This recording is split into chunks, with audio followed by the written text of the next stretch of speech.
வேட்பாளர்கள் வெற்றி பெறக்கூடிய சூழல் இருக்கக்கூடிய நிலையில் தற்போது தனி பெரும்பான்மை கிடைக்காத நிலையில் தற்போது அவர்கள் அனைவரையும் ரிசார்ட்டில் தங்க வைப்பதற்கு தாவேகா திட்டமிட்டிருக்கிறது. தொடர்பான கூடுதல் தகவலோடு நம்முடைய சிறப்பு செய்தியாளர் நவீத் விவரம் என்ன? ஏன் ரிசார்ட்ல தங்க வைக்கிறாங்க? எத்தனை நாட்கள் இந்த பிளான்?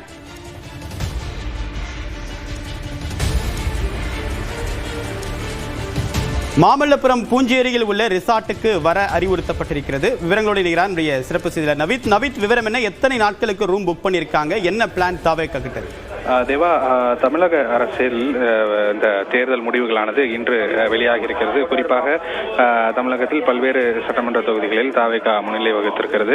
இந்த நிலையில் இன்று இந்த ஏற்கனவே கடந்த வேட்பாளர்கள் ஆலோசனை கூட்டத்தின் போதே விஜய் வெற்றி பெற்றவர்கள் என்னை பனையூரில் சந்திக்குமாறு அவர் அறிவுறுத்தியிருந்தார். இந்த நிலையில தான் இன்று இதுவரை தற்போது 80க்கும் மேற்பட்ட தாவேகா வேட்பாளர், அதாவது தொகுதிகளில் தாவேகாவினர் வென்றிருக்கிறார்கள். அந்த வேட்பாளர்கள் அனைவரும் இன்று மாலை யார் யாரெல்லாம் வெற்றி பெற்றுகிறார்களோ அந்த வேட்பாளர்கள் எம்எல்ஏவாக பதவியேற்க இருக்கக்கூடிய வேட்பாளர்கள் அனைவரும் சென்னை மகாபலிபுரம் அருகே இருக்கக்கூடிய பூஞ்சேரி அருகே இந்த தனியார் ரெசார்ட் ஒன்று தாவேகா சார்பில் பிடிக்கப்பட்டிருக்கிறது. அந்த ரெசார்ட்டுக்கு அனைவரும் வர வேண்டும் என அறிவுறுத்தப்பட்டிருக்கிறார்கள்.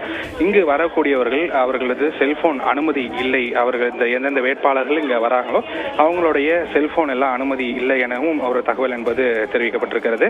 குறிப்பாக இன்று வரக்கூடிய வேட்பாளர் அனைவரும் மே 8ஆம் தேதி வரை இங்கு இருக்க வேண்டும் எனவும் அறிவுறுத்தப்பட்டிருக்கிறது. இந்த தகவலானது தற்போது தாவேகா வெற்றி பெற்ற வேட்பாளர்